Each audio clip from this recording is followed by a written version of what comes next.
I think now, because we've had the discussion last time, it's benzalkonium chloride that we're using, and the concentration, see whether it got it, and the product that's got it is Dettol. And in the UK and other countries, Dettol comes in concentrations of benzalkonium chloride, which is suitable for wound disinfection. This is what we're looking for, but it's not as if you go to the supermarket and buy Dettol and you can use it, or you dilute it. It's diluting it, even if it's said in the Dettol to dilute it for these sort of things, is not advisable. Soothing products, something of the sort. Yeah. Any other question?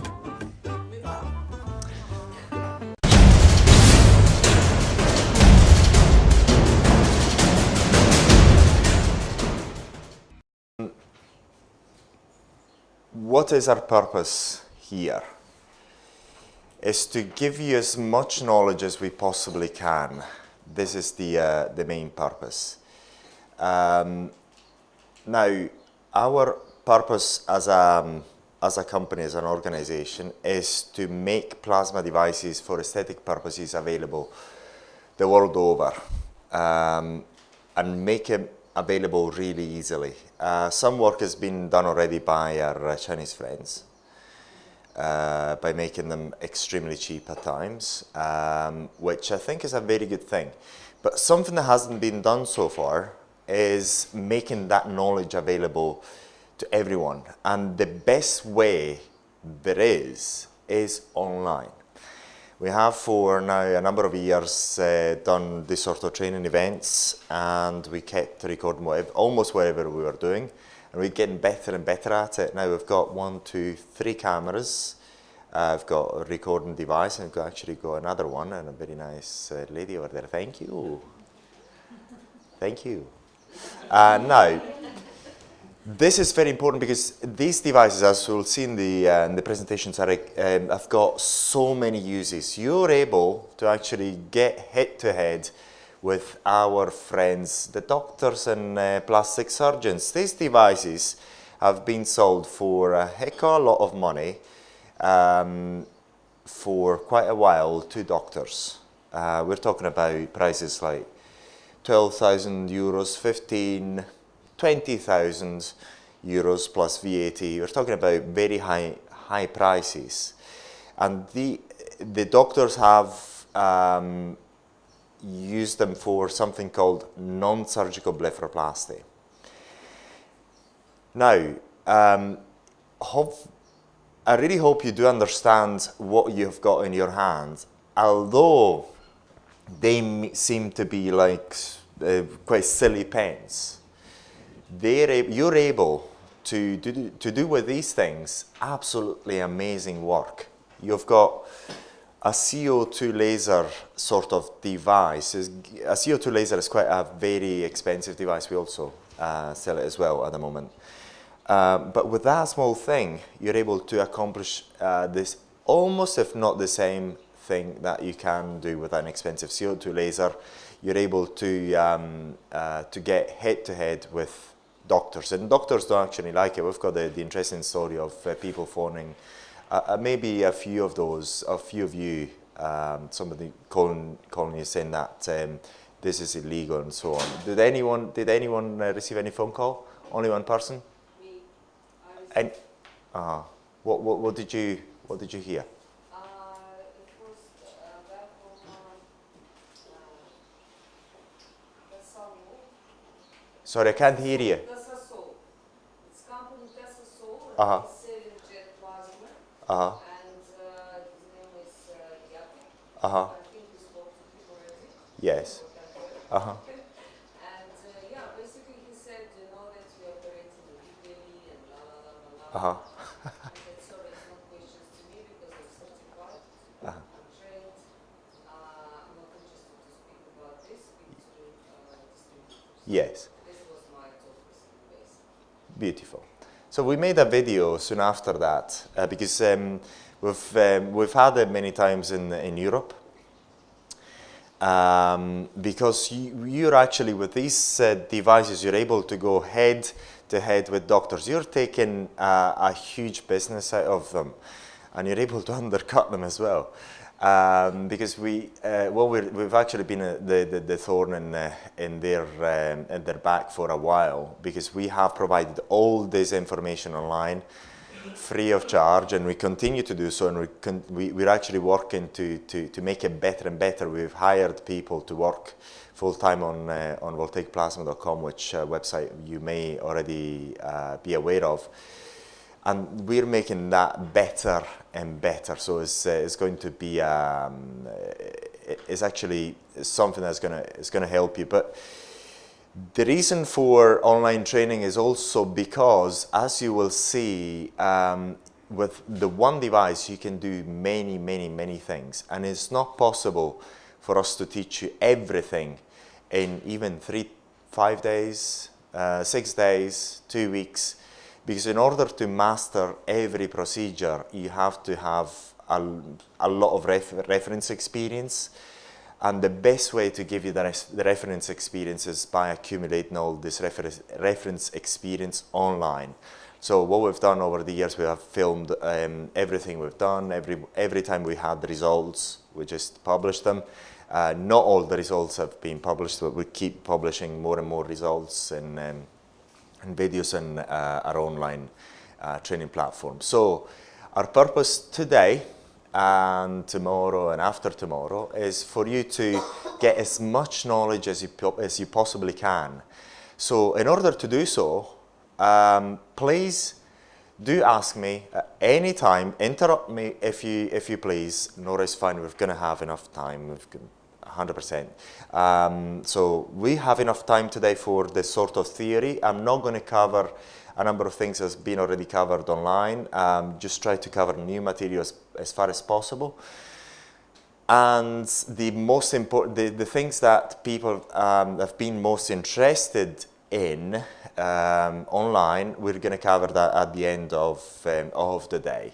But meanwhile, please, if you have any question whatsoever, ask it, even if you think it's stupid, even if you think it's daring, even if you think you shouldn't ask it, especially if you think you shouldn't ask it, especially. It's very, very important that you ask those questions.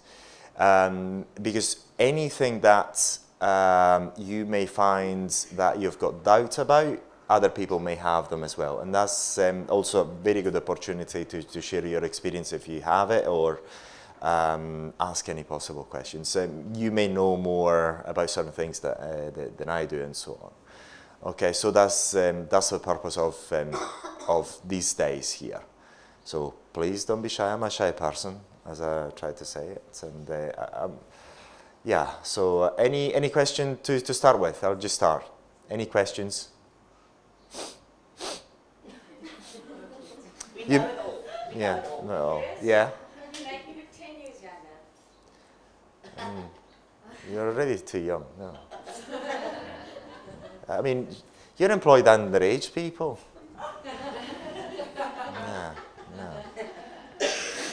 Yeah.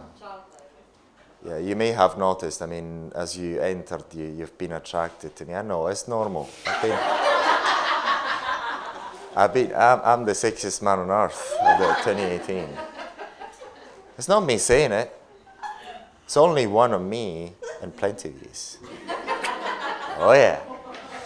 Please. I have been online with you as well. Yes. There is a doctor in Cape Town that's training as well, and they're selling 2 treatments at a time. Now, according to my knowledge, obviously it depends on the depth of the wrinkle. They're selling. How many sessions you need of the plasma. Yes. So what is the question? What is your opinion? Opinion on? On selling it, The treatment. Would you say initially two treatments? Okay. As I said, probably depending on the depth of the wrinkle. Okay, I think I know what we're going to talk about. Eyelid tightening. I know it sounds a bit.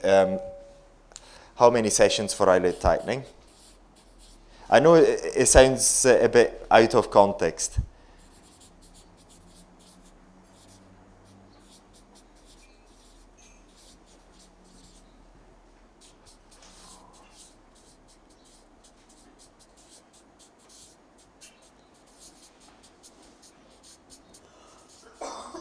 Okay. Now, one thing to bear in mind, I think I'm going to talk about it later on in the presentations. These treatments are extremely good, but have been compared to surgery. It's not possible to get the same results as surgery, even with eyelid tightening, even with the so-called non-surgical blepharoplasty. If the wrinkles are too deep, 2 treatments ain't gonna cut it. Well, we've seen it. We've seen a number of, maybe you've tried it already. No, 2 treatments for deep wrinkles are not gonna cut it. You want to combine this with a number of treatments of, say, microneedling, for instance, with peels and so on. So it's not as if you're going to do 2 to 3 treatments and that's really it. Then on people that are over 65, with exception of Nora here, yes. I don't know what she's done. I'm only saying because the excess skin on the eyelids is normally at that age quite significant. Most people of that age should get a blepharoplasty, because every time you go through an eyelid tightening, you're going to get swelling, you're going to get some likelihood of something going wrong, like hyperpigmentation, etc. And it's not a pleasant thing to do. So for somebody who's got a lot of skin to tighten, it's not a good idea. You'd better go for in our opinion, we've done so many, is incredible. You better go for 1 surgery, and that is really it, instead of going 5, 6 times and so on, which is not a good idea. But on people who are 30, 40 like myself, or even 50, sometimes you don't want to go for surgery because there's not much to correct. So if you want to achieve a minor correction, is a good idea, this sort of treatment, but not for huge changes, not for things that require a huge change or a huge tightening or skin shortening, as they try to advertise it. The other thing I normally suggest is only my personal opinion. Try to over-deliver as much as possible. As we'll see tomorrow, maybe you have the experience already, in order to set things up with a customer, it does require time. You have to do the consent form, you have to inform them, you have to put the numbing cream on, whatever. It takes a long time. How about you just do a bit more? So if you do a bit more, and the doctors try to charge as much as possible for as little as possible, they're going to come back to you. And clients are not that stupid. They'll realize that you're late, madam. You are late. You're going to stay extra time after, right? Extra homework. You're going to do a procedure tomorrow, eh? Yeah?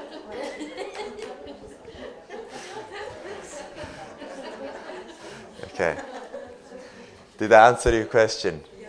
Yes, somehow I tried. Yes, please. What do you mean by do a bit more? I mean, that just won't get really. What do I mean by? You do a bit more. You said over deliver, and then you were like numbing cream, everything, and then you said. Okay. It's very simple. You look at you look at a lady, for example, and you realize she's coming to you for forehead lines, for instance. But you looked at, normally we all have a bit of a problem with what do you call it, excessive skin in the under eye area. That's pretty much everyone almost has that problem. So, say for example you've got that, they come to you for that problem. You can actually do also a lower eyelid tightening procedure as well. It doesn't take you much longer. It takes you maybe 5 to 10 minutes longer. But then, obviously, they do realize it, and then if they go online and look for similar treatments and so on, it only takes you 10 minutes longer. It doesn't cost you anything. It takes you 10 minutes longer. That's really it. I mean, and put extra numbing product on and charge just the same, maybe 10% more, or something of the sort. just try to, this is what I'm trying to say. Try to over-deliver as much as possible. Yes, over-deliver.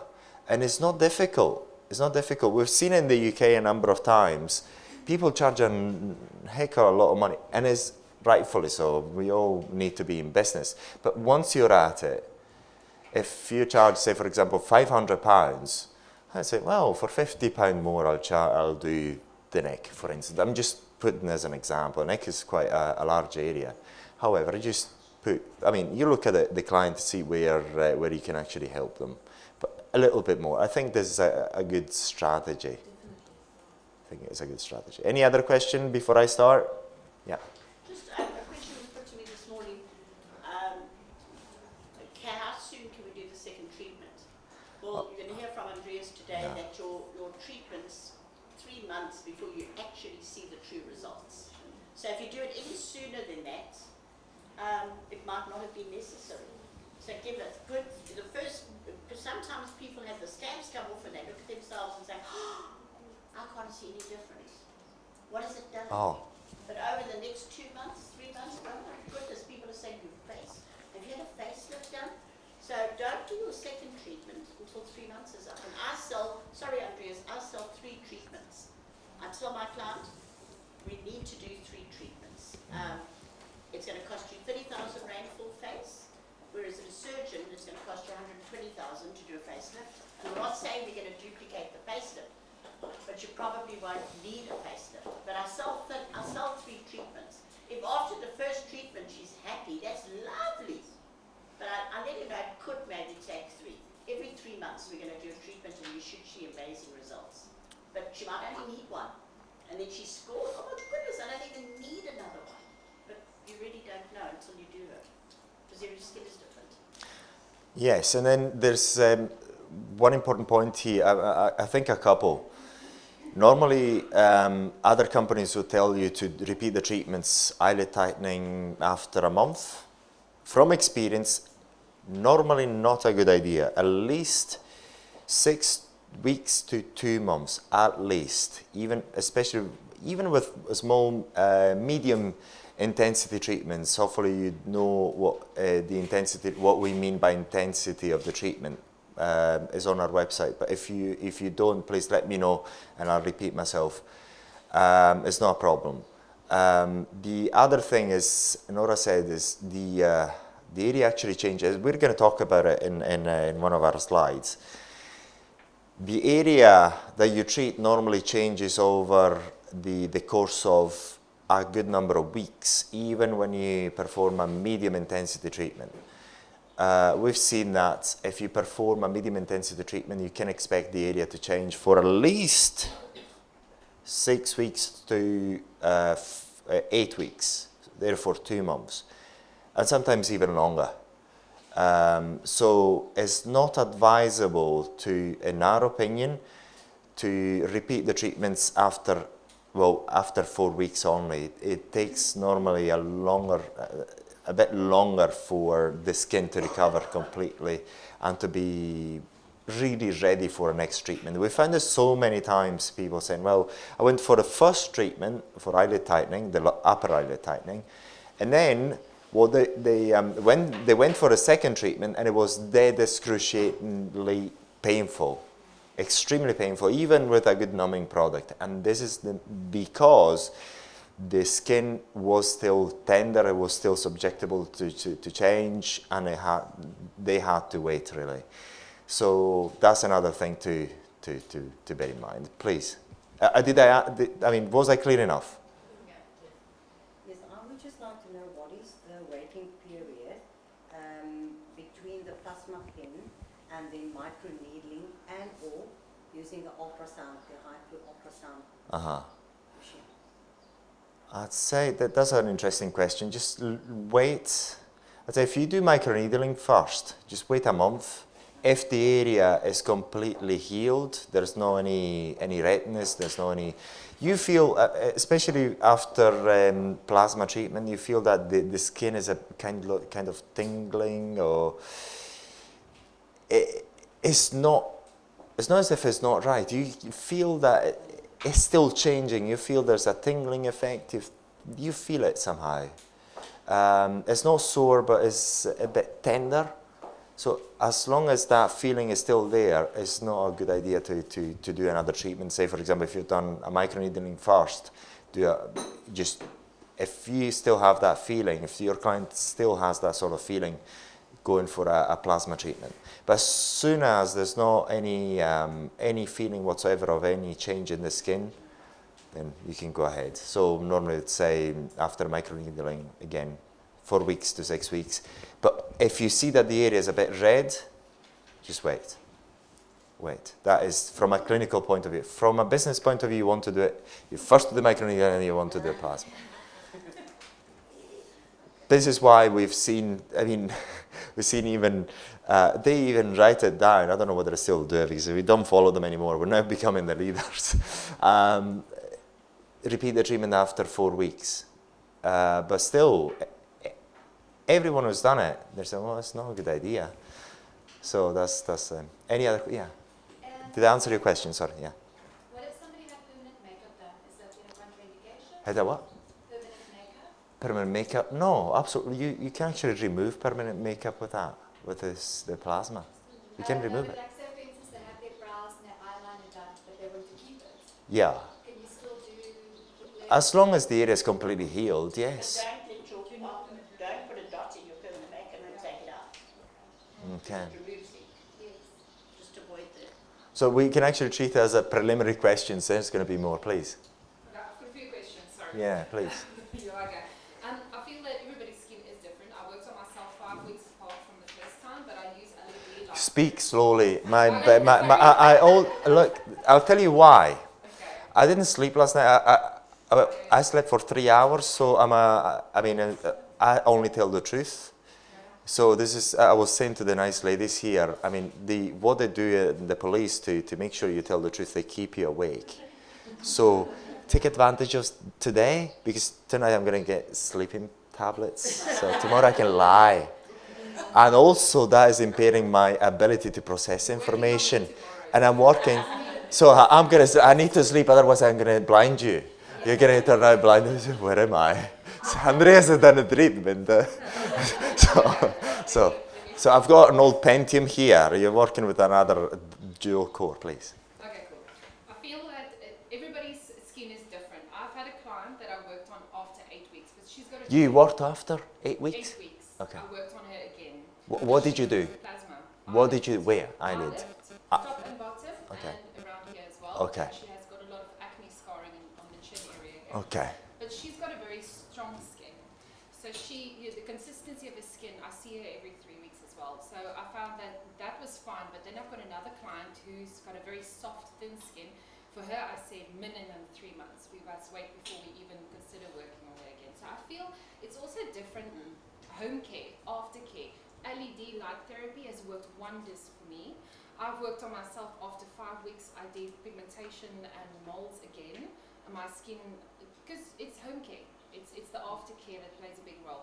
So I find it's different from one client on another. Sorry, I just want to touch base on that. And then we can get your opinion about the LED light therapy maybe a little bit later. And then the eyelid tightening. I've had 2 clients who's had the skin cut out. Apparently these days they don't do Skin cut out? How do they get it cut out? Surgically, yes. The blepharoplasty. These days, apparently, there's this clients who's had it done years ago, and after a few years they go for it again because it doesn't last naturally. The blepharoplasty. Yeah. And these days, apparently, the doctors don't do top and bottom anymore. They only do one side. Okay. That's also interesting because I hear what you're saying. Be honest to your client over 65, rather go for the blepharoplasty. But I find that now these days they only do one end. They only do one, the top or the bottom. So what about the other side? So I think that's also maybe good that we can combine it with plasma to give a minimal tightening on the opposite area if the doctor is going to do blepharoplasty. I'm just saying that because it seems like I don't know why they only do one side.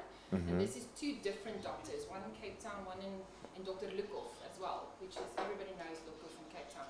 So that was also interesting. So I think we can still help those clients even if we do recommend that they go for blepharoplasty, with tightening on the other end, on the side that the doctor is not going to be cutting.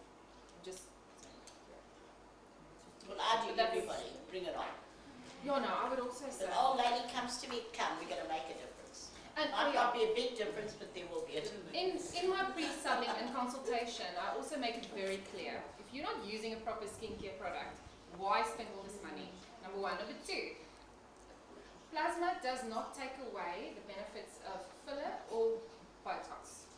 The line, if you're still going to frown, I can soften the line, I can better the skin condition, and the skin texture, we can better the color and the overall condition, but it's not going to take away the frown because you're still going to frown. So I would recommend if it really bothers people, they should go for Botox, but also after a certain age, the dermal damage that's been there from years and years of frowning, we can better that with plasma. But it's not going to take it away. So people need to understand that it's not replacing Botox nor filler, but it's definitely going to better the skin. So, The question? just wanted to give my feedback. Okay, thank you. Yeah, I agree. Why are you laughing? She's a very intelligent. I've got an old Pentium here. It's outdated.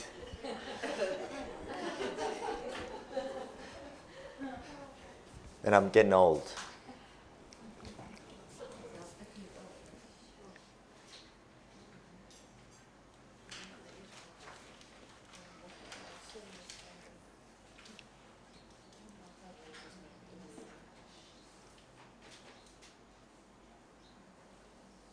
Okay. You jumped there.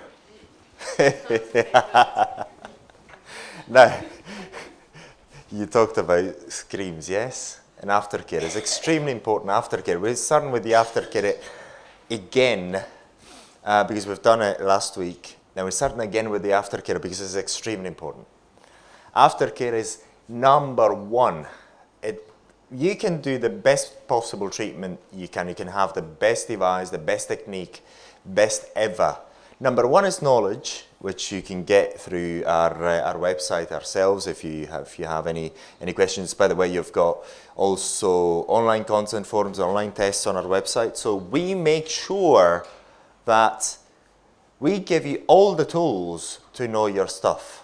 And you don't need to get in touch with us necessarily. Everything is there. So you can take your time little by little and get the knowledge and we make sure that you have the right knowledge through the online tests. And that's very important. But the aftercare is the next step. The aftercare is extremely important. You can do the best possible treatment. If your client does a poor aftercare, does a poor job, makes mistakes, there's an infection, something goes wrong. Your treatment is completely not only fruitless, but there can be complications which makes the situation really bad. But the main thing to remember about aftercare is what we're trying to do. Aftercare is taking care of the healing of the skin before, soon after your procedure, and is making sure that you're not going to get something called hyperpigmentation. And one of the most important things you've got to make sure is that you try and decrease that likelihood of infection, which is always there one way or another. Depending on the treatment that you perform, that likelihood is quite low or can increase. The highest likelihood is in tattoo removal. The lowest is in any skin tightening using the spot operation. Okay, beautiful. Pardon me, that is not the real scab, okay? Do apologize, I haven't actually placed that picture myself. I've got people helping me, but I have to remind them that this is not a scab as such. It's just a wound that is actually healing quite well. On the right, we've got something that doesn't look quite right. You've got to be able to tell when something looks like an infection.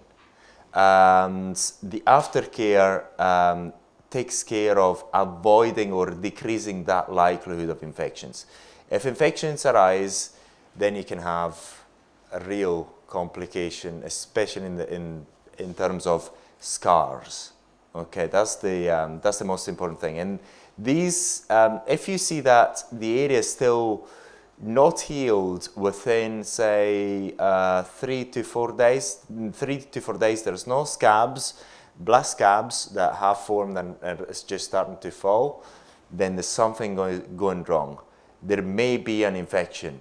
And even if you may not be a doctor, it's a good idea to be able to recognize infections and recognize them quite well. Okay, beautiful. So the other thing is the short-term aftercare makes sure that likelihood of infection is really, really low. Whereas the long-term aftercare makes sure that bugger there, sorry, that the sun, that UV light, because we've got UV light during normal sunlight, but there's two types of light. There's the direct light and this indirect light. Both of them are quite, damaging. You can, in places of the world like Singapore, like Indonesia, like Colombia, like Cyprus, where the sun doesn't forgive, even indirect exposure to that gentleman there can cause hyperpigmentation, even if the SPF is used quite regularly. So that is very, very important. And this is one of the reasons why is when Nora said, oh, well, we're going to do this thing. Okay, great, let's do it. I thought, oh, it's going to be winter, so it's perfect. Winter is the perfect time of the year for these treatments because the sun is not as unforgiving. So normally these treatments are done in the winter or in autumn, so that you've got the 3 months period to make sure that you find all the possible ways to keep away from the sun. And even that indirect sun exposure does not affect you as much.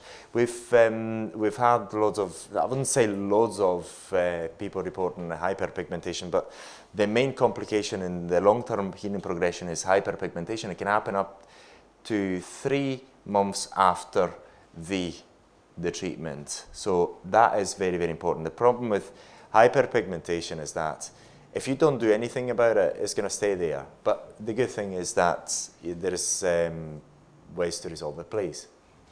Sorry, Andreas, you mentioned hyperpigmentation a little bit earlier as well, and I just want to come back to what you said a bit earlier. My first question is, certain skins you can't even chemical peel. I'm talking about like what we know as your typical Indian skin. Indian skin, yes? Yeah. Have you tried mandelic acid? Mandelic acid?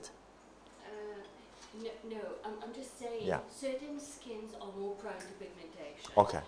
Certain skins are way more prone to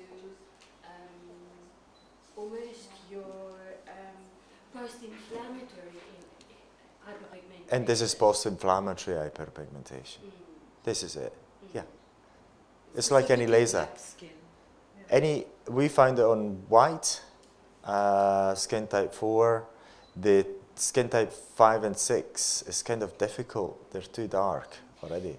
So where do you draw the line in your opinion? You would do fits 1 to 3, 1 to 4? You can treat all types. Okay. All types from 1 till 6. The problem is, you're not dealing with lasers here.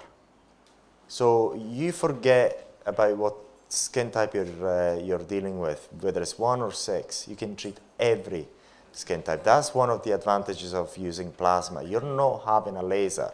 It's a completely different thing to a laser. If you're using lasers, you try not to treat skin type 6 and 5 and maybe 4, And if you're treating type 4, you're changing the setting to a very low intensity of that whatever. If you're using an IPL or you're using a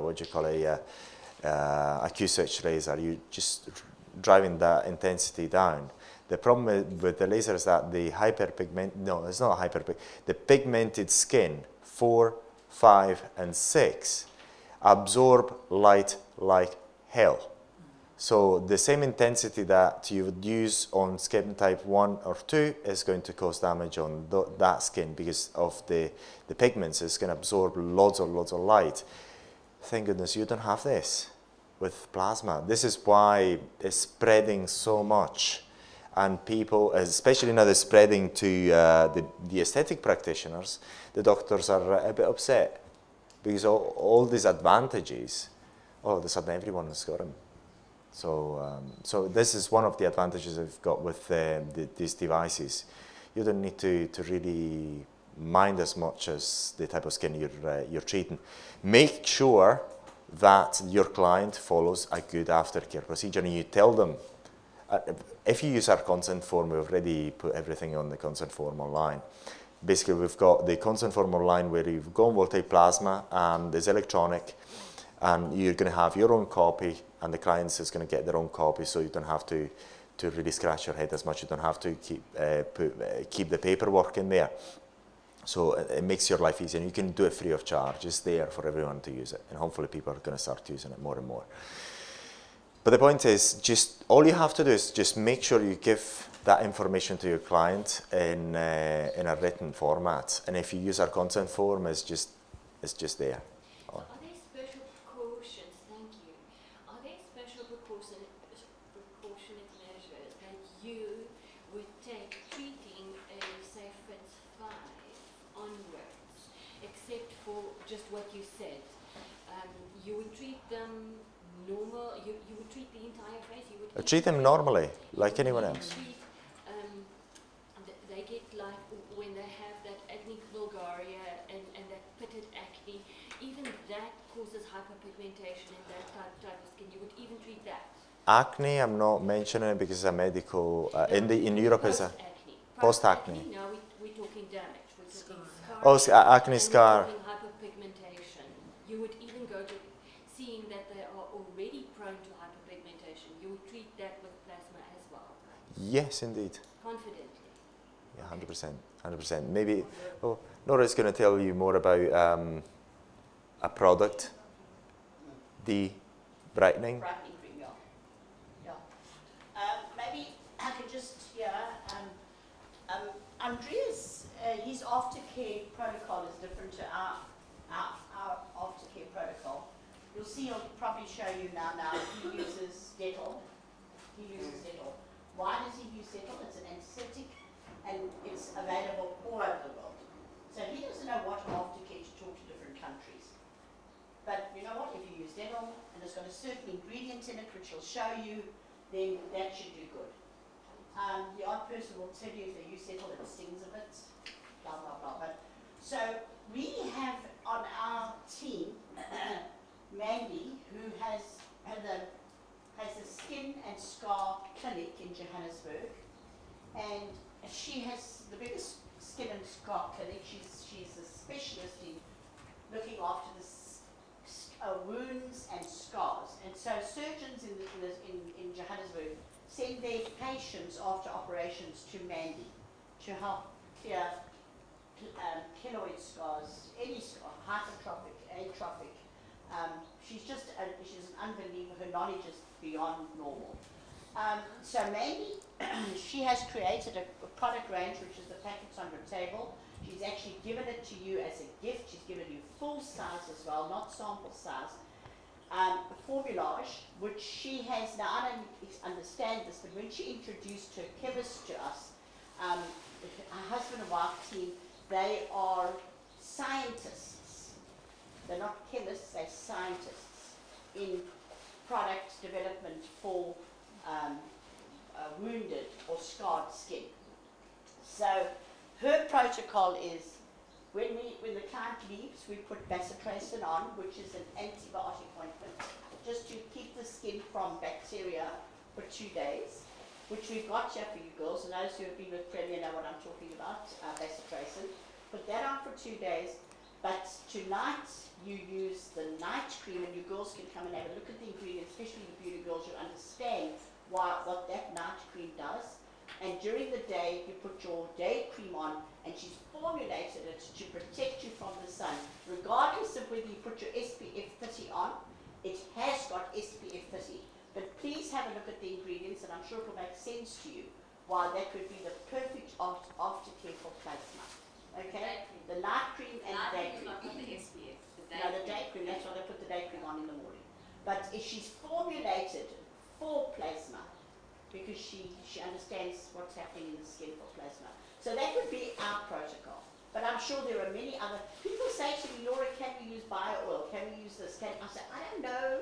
I don't recommend other people's products because I don't know their products. So how can they say, oh, you can use bio oil? And then you pick up a retinoid reaction and you phone me and say, Laura, well, I use bio.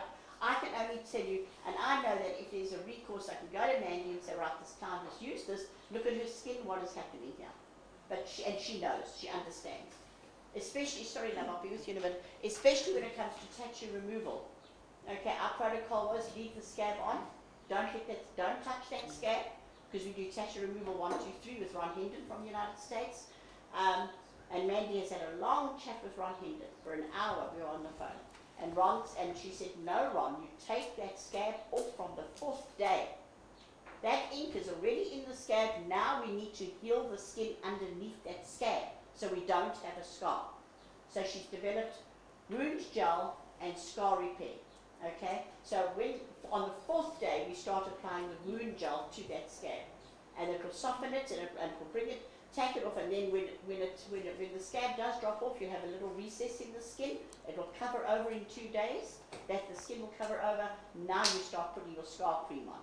And I had a very bad wound done by plasma on my hand here. It's completely gone. We overdid it. I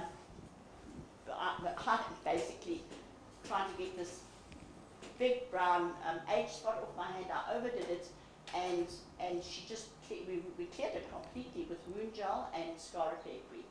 Okay, but just sorry, I'm interfering a little bit. No, Andreas, but I can tell you that when you're going through the wound gel, you're going to have pain. You're actually having pain because the skin is fighting the scab. And when we tell Mandy, she says, oh, that's good. The pain means the body's fighting the scab. The scab is saying no, and the body's saying, I'm going to do it, and the scab is saying, you're not going to do it.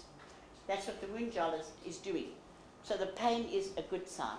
Okay, so clients say, oh, I went through a hell of a lot of pain. I said, Mandy, this is not normal. I can hardly sleep at night with the pain. She said, that's good, no, that's good. Look, it's gone. Completely healed it. I'll show you the steps. You'll see what I went through here, but there's not even evidence of it because of the wound gel and scar cream. So we're working with a skin expert for wounds and scars. So I do believe Formulage is going to be our answer to Plasma Aftercare. Yeah, sorry. Laura, just a very, very short question. Yeah. The antibacterial ointment for the 2 days, will you use it after the procedure, but will those 2 days include the morning and the evening? Yes. Keep your bacitracin And on then, for 2 and then days. you just add the other. Because infections may always happen in the first 2 days normally because the skin is still open and bacteria can get in. So we just seal it with an antibiotic ointment, which we bring in from Premier Pigments in America for permanent cosmetics as well. Because the skin is open when we put the ink in.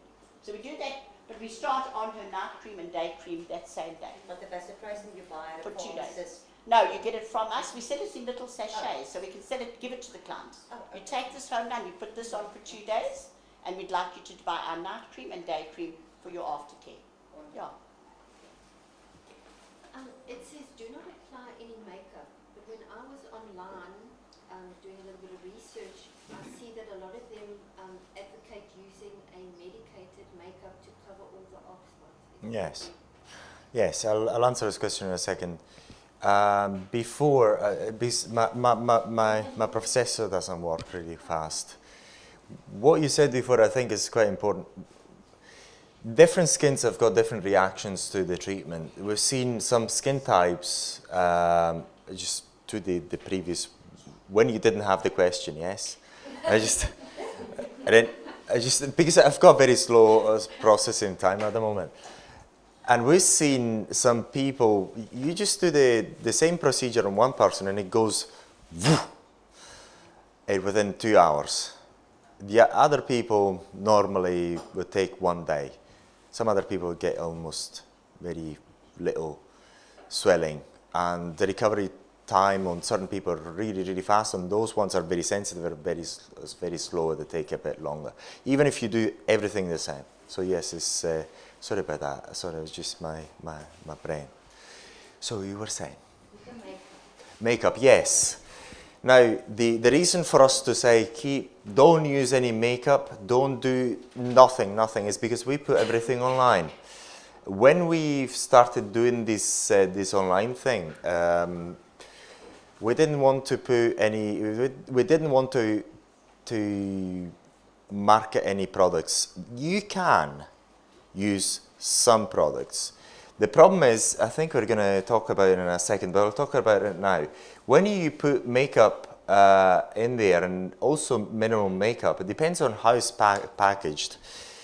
If you've got a normal mineral makeup and it's not sterile, and you just puff it and put it on, puff it, put it on, some bacteria will go back into the makeup, and it will stay there for a while, and it's going to be full of bacteria. You put it back on, you've got all sorts of infections. We found, every time we found some, I wouldn't say infections, but poor healing. The ladies were using cover-up makeup that were saying, oh, well, this is okay for lasers. Yes, but how long has it been there for, and has it really been sterile? That's the problem. And every time we've had some problems, especially hyperpigmentation, the hyperpigmentation problems go away on their own accord, thank goodness.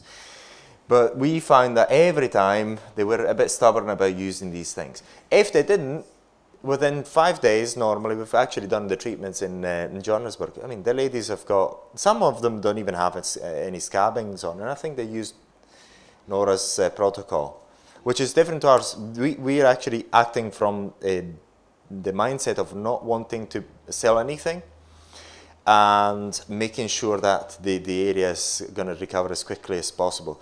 But if you want to use something, make sure your clients don't go to the freaking chemist and buy anything. I'm sorry for the freaking. The point is, we've seen it over and over again. If we don't give them anything to these nice ladies, they're going to have the swollen eyes and they're going to get worried. Oh God, I cannot see anything. I couldn't see anything myself. And they're going to be, they want to treat it. The natural tendency is, I've got to do something about it. So they're going to go to the chemist. The chemist doesn't really know what's going on. They don't have experience, they don't have the right training. So they're going to give them products. Sometimes they're non-sterile. Whereas if you have something ready, something you research in advance, you may not need to buy Nora's, you may not need to buy ours, bakery, whatever, but make sure that it's sterile, is made in a sterile fashion, and is suitable as a sterile product, because you're actually putting things on something that can actually get an infection. Please. So I just want to ask, is it quite normal to have headaches after doing the eyes? And if so, what is the ingredients one should avoid with taking pain medication? Okay, pain medication, I think, Nora, because especially here, is we have certain things that we don't have in the UK. Yes, it is possible to have headaches. It is possible to feel a bit, yes, absolutely. A fever, I even felt a bit of feverish. That's been reported. It also has been reported lately that the ladies who have done in Johannesburg say, well, even if the areas you haven't treated, it feels a bit is actually roasting hot. You've got you've got headaches, you've got potential feverish feelings, and you're feeling burning hot. Even those areas where you haven't been actually treated, yes. They're the painkillers. My personal experience, I had my full face done, and I got home, couldn't even feel it, and there was no warmth. It's normal, maybe I felt like I'd been in the sun a little bit. So, Sherry said, how are you feeling, Mama? I said, fine. Nothing, Shaz, it's fine. Well, I got up the next morning and I looked like a bullfrog.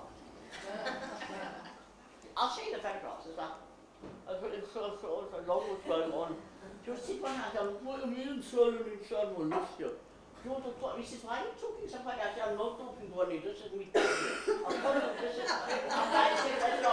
I literally looked like a bullfrog, okay? I thought, oh my goodness, okay? And I found Kathy and I said, Kathy, look at me, and she burst out laughing. And she said to me, Nor, did you raise your head last night? I said, no. Well, she said, blood pressure's rushing down. You want to prevent the swelling.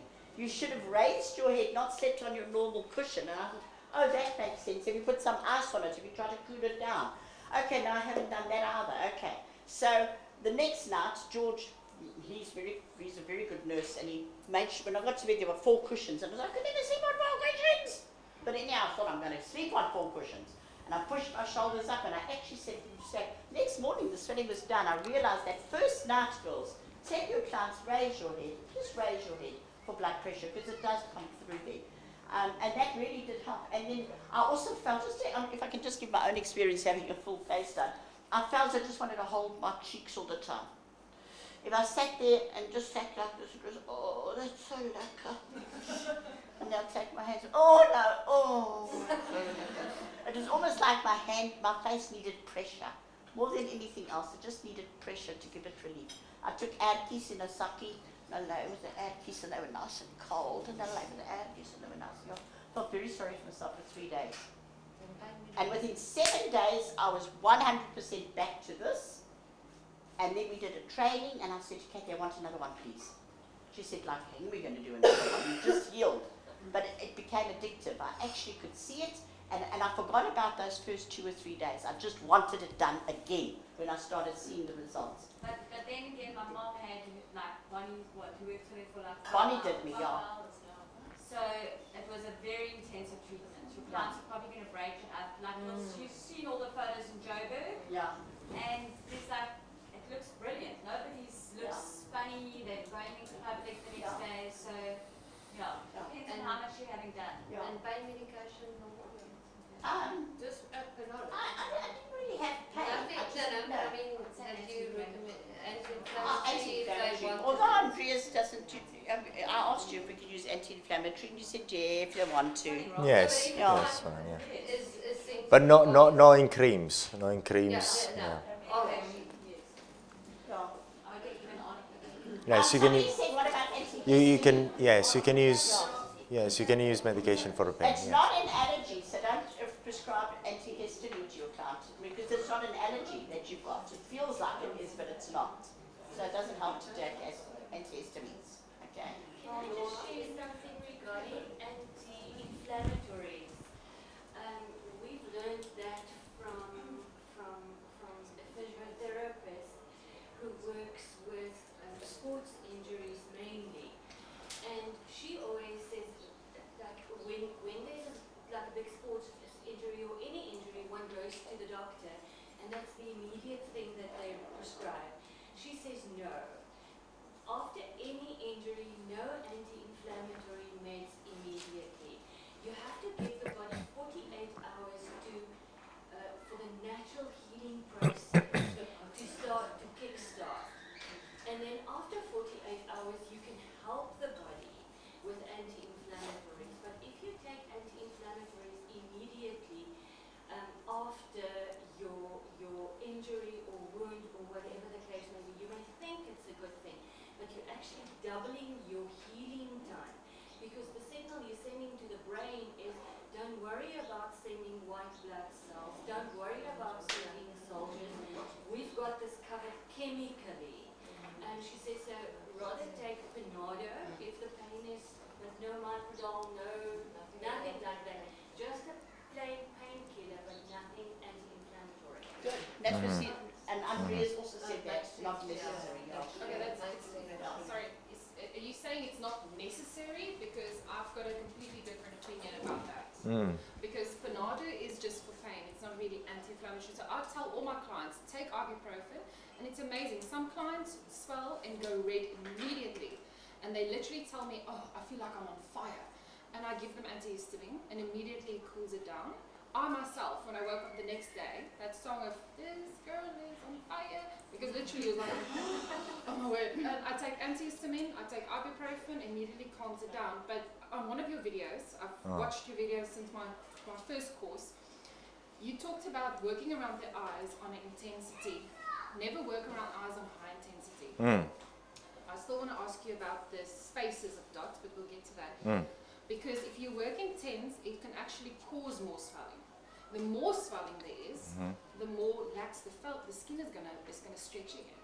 So in my idea, but my gevolgtrekking is that ibuprofen or microdor will help reduce the inflammation because you don't want all that water swelling. Some clients swell, some people don't.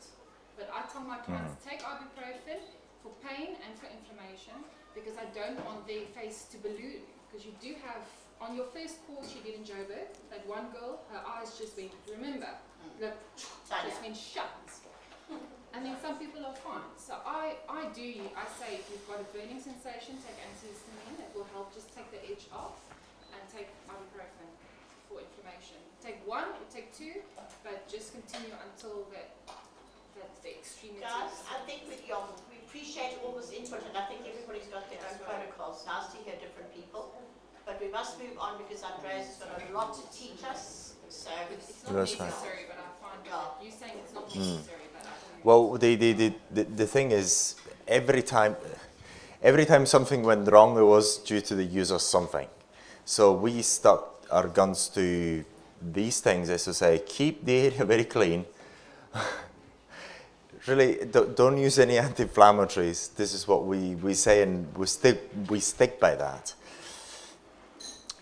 Because the inflammation is, in our opinion, what you're doing on the skin, you're actually burning that skin. So when you burn the skin, you're going to get some swelling at a certain point of some sort. If you're more sensitive than other people, you're going to get more swelling. If the treatment is done at higher intensity, you're going to get it more. But there's no way you can actually avoid it altogether. You can minimize it. The way we find it to minimize in a good way is by using very good ad hoc, not anti-inflammatories, soothing products that has got ingredients like aloe vera, physalis angulata. We've got products that are for that, and they work beautifully. These are absolutely amazing. We've actually reduced the swelling a lot, an awful lot. And they're all ingredients that are non-medical. So we believe, we've actually asked a number of doctors, and they all say the same things. Just try to sway towards these products, which are not, basically you don't need a doctor's prescription. They're completely natural, and they do the work so well that the MHRA in the UK has actually made claims that they're medicinals, while they're not, because again they're on the European portal of cosmetic products. The ingredients are really strong, like physalis angulata. And all these things, because I've had to do the research a number of years back because of these things. But even if you don't use anything, you just keep the area clean somehow, but without using any strong, any aggressive soaps or anything of the sort.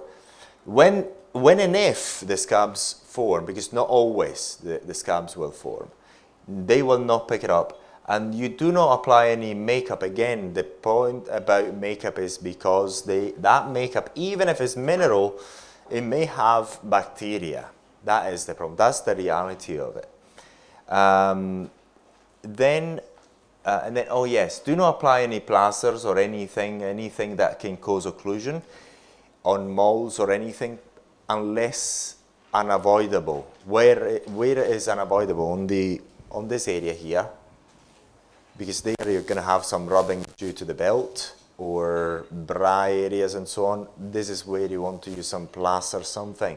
But try and avoid as much as possible, because if you use occlusion, you have opportunistic infections.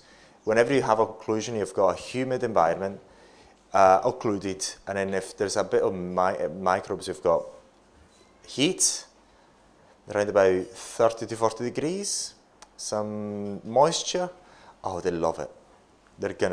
you're more likely to get an infection that way. And then for the long term, avoid sun exposure as much as possible. So what's going on there? So that's the long term thing. Then about the antiseptic. I think now, because we've had the discussion last time, is benzalkonium chloride that we're using, and the concentration, see whether it got it, and the product that's got it is Dettol. And in the UK and other countries, Dettol comes in concentrations of benzalkonium chloride, which is suitable for wound disinfection. This is what we're looking for. But it's not as if you go to the supermarket and buy Dettol and you can use it, or you dilute it. It's diluting it, even if it's said in the Dettol to dilute it for these sort of things, is not advisable. Try and buy some products here. Nora will tell you in a second.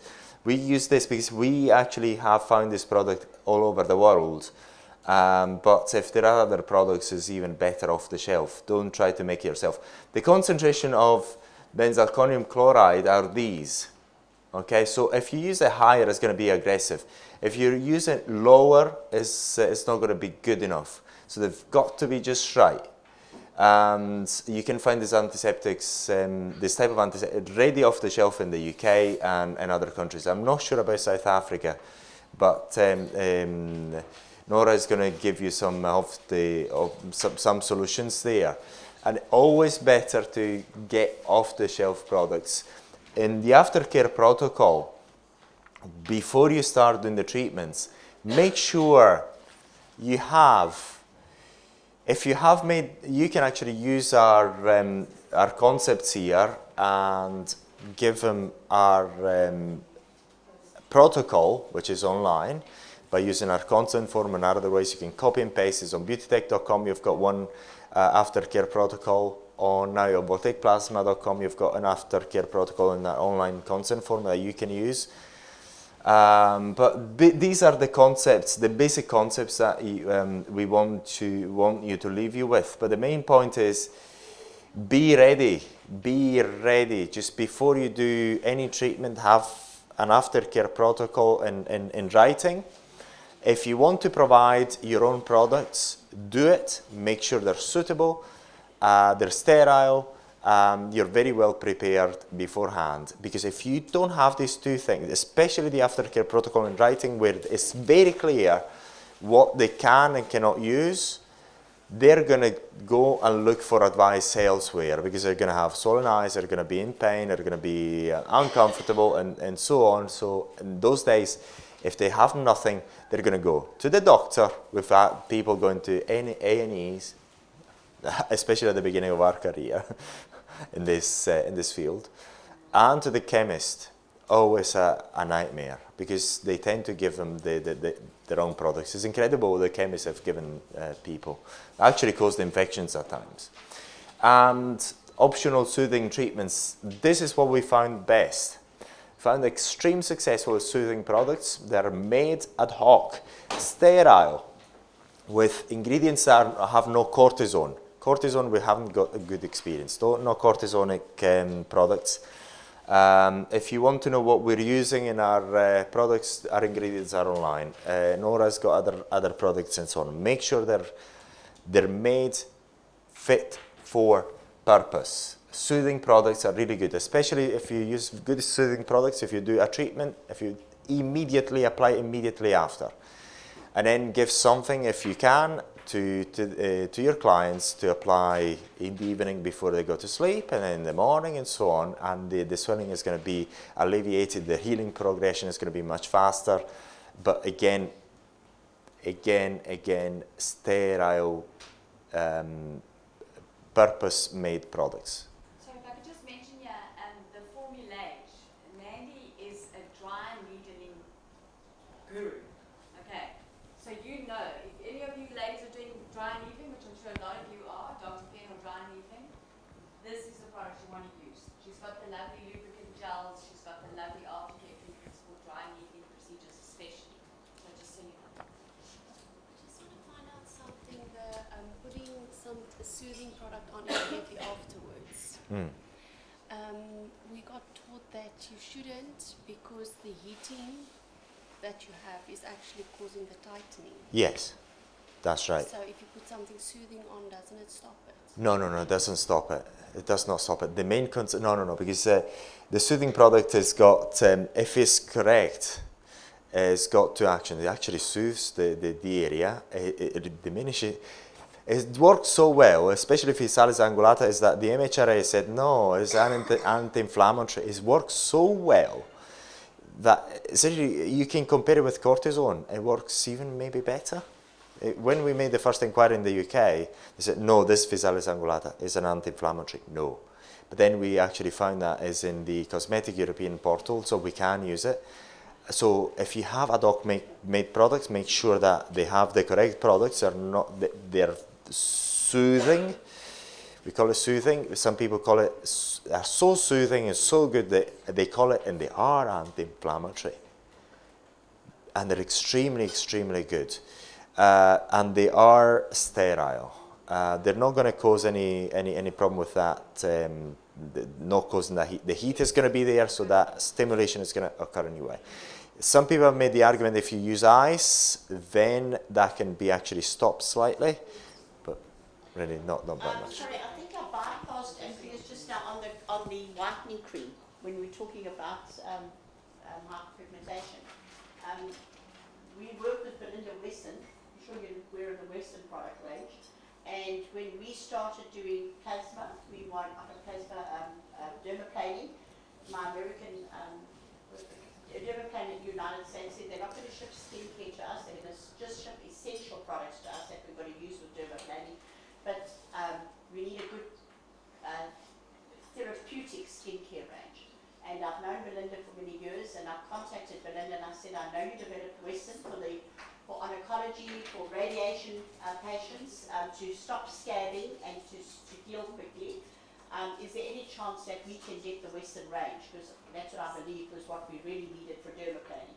And she said, unfortunately, she cannot give it to us in the Wesson brand name, but she can, if we go under our own brand name, she will give us the Wesson products in our own brand.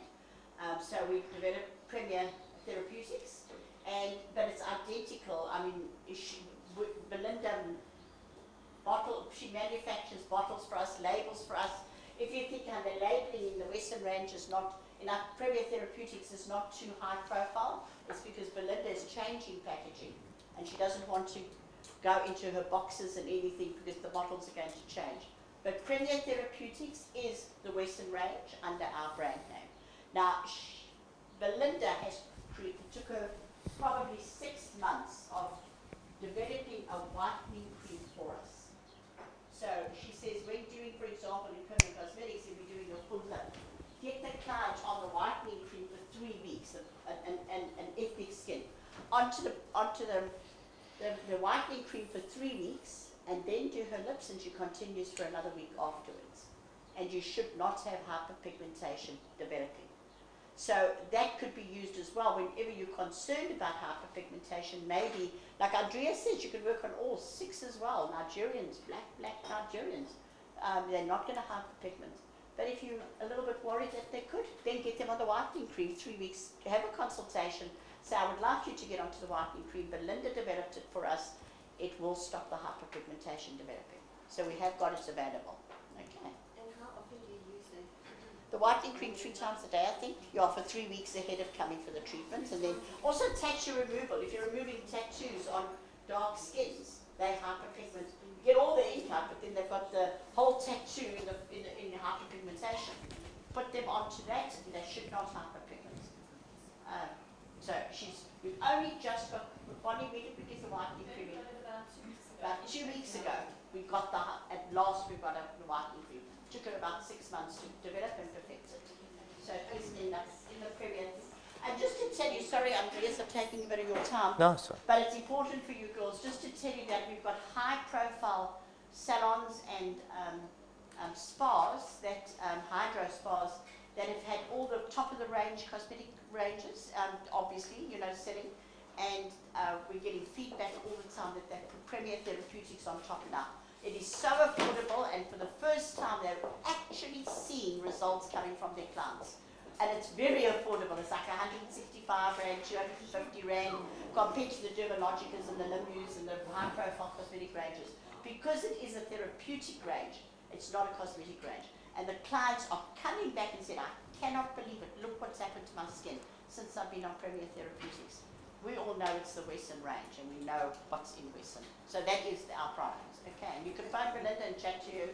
She'll tell you it's exactly the same. I mean, she's putting it in our box. Sorry, what about hyperpigmentation on certain skin types?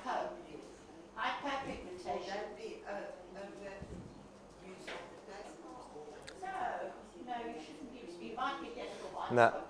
okay. The hypopigmentation is a non-problem as such. It normally happens if the healing is quite poor, and especially if they use camouflage makeup that has got some bacteria, well, that is non-sterile.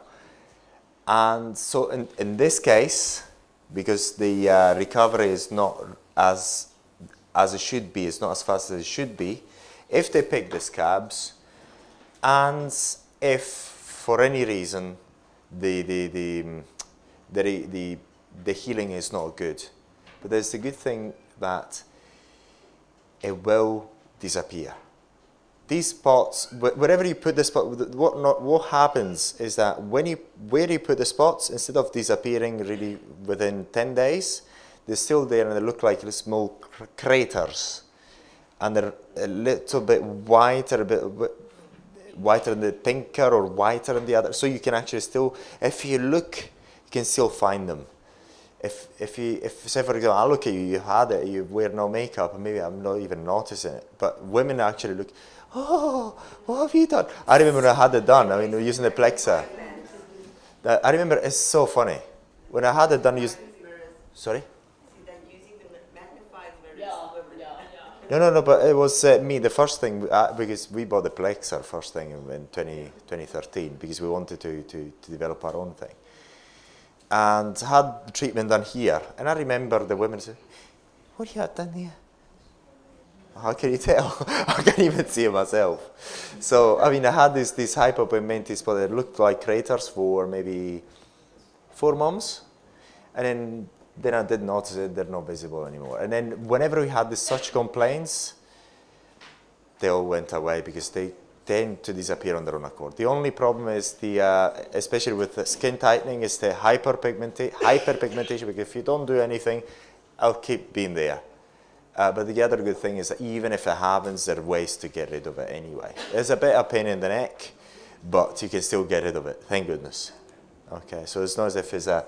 So again, to recap, so if infections, remember, the problem is, I'll repeat myself over and over again, so these concepts are there. If infections are contracting, this is exactly what you've got to avoid, is within the few 1 to 3 days before the scabbings take place. As soon as the scabs are there, it's extremely difficult to get infections. And that's the most important things. Avoid infections, make sure the healing is really as fast as possible, and the scabs appear if they want to appear. No, they don't always appear. We've seen it in the treatment in Johannesburg. Some people didn't even have it. Picking the scabs can cause hypopigmentation. Sometimes little scars that look like craters, but they all disappear anyway, thank goodness. But tell your clients not to do it. You don't need to, well, you tell them, and also it's in the consent form. Then the more the client is exposed to sunlight, even if they're using sunscreen 50 FPS 50, they can have hyperpigmentation, unfortunately, any skin type. And then avoid camouflage makeup unless you give it to them. Unless you give it to them, is made in a sterile fashion, is packaged in a way that they can use it, and every time they use it is sterile. Unless you find something of the sort, do not use any mineral makeup, even if it's actually for treatments after, laser treatment. So don't use anything of the sort. It's best not to use anything of the sort. Again, during the recovery periods, there's a temptation to to scratch the scabs, because if you had this treatment done, you realize it's a bit itchy when you have the scabs. Avoid that. Ask them to avoid that as much as possible. And as I said, the main problem with makeup is that they're normally not sterile. Again, I'll just repeat myself again. These are not really plasters, okay? Not really plasters. It says a picture has been put by one of our guys. It's just as good. He just got the wrong picture there. But again, to re-emphasize the fact that only use plasters if really needed. If not needed, avoid them like the pest. Because it's really, again, what is the problem? Again, occlusion. It creates a moist environment where bacteria like to proliferate. Please. Sorry, I just wanted to ask, how long do you have to stay away from sunlight, really? At least let's say 3 months. Whenever we see in hyperpigmentation, it has developed up to 3 months after the treatment. After 4 months, we've never had anyone saying, "Oh, I've got hyperpigmentation." If they send the pictures, it's within 3 months. So after a month, so basically, this is one of the reasons why we get the pictures coming in over and over again, so we can monitor them. If the hyperpigmentation is there, it starts to appear, we can actually spot it quite early. And we had cases where we got the picture up to a month, nothing has happened. Then 2 months later, oh, I've got this. Oh, crap. People tend to start forgetting to put sunblock on or they get lazy. Yeah. But the other point is they'll never admit that they've been exposed to sunlight. They'll never do it. They'll never do it. They didn't have to. It's always your fault. Yes, you're laughing now. I've seen when somebody comes with hyperpigmentation. No, I used it. No, never been in the light. No, not me, no. My witness, my son, see? No. Please. Is computer screens? No, I don't think computer screens. No. UV lights. UV lights, I'd say that ones that you use if you want to do plasma paint and permanent makeup, that lights can that cause hyperpigmentation?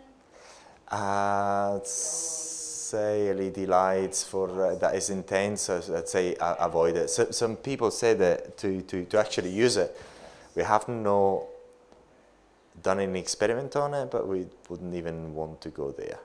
So we've had people, I don't know exactly who marketed it to start in the red LED lights for promoting healing. I wouldn't say so. I don't think I would stay away from it, personally. Because you're exposing a nice, fresh, meaty skin that's all changing, of all this nice collagen, regeneration and everything. All it needs a bit of UV light to get hyperpigmented. All it needs is a little bit of UV light. And you put LED light there, I don't... Right enough, IPLs, for instance, they don't have much UV light yet. Maybe it's just not something that we have experimented, and it doesn't make, much sense to experiment. If you're wanting to use some good soothing products, something of the sort. Yeah. Any other question? Move on.